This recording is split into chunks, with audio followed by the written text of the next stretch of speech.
C Joseph Vijay எனும் நான்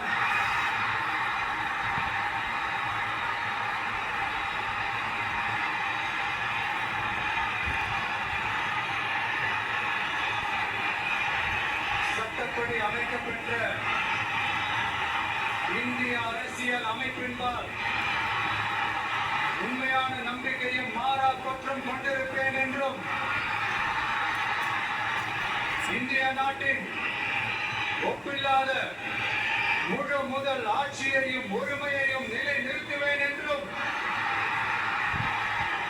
தமிழ்நாட்டு அரசின் முதலமைச்சராக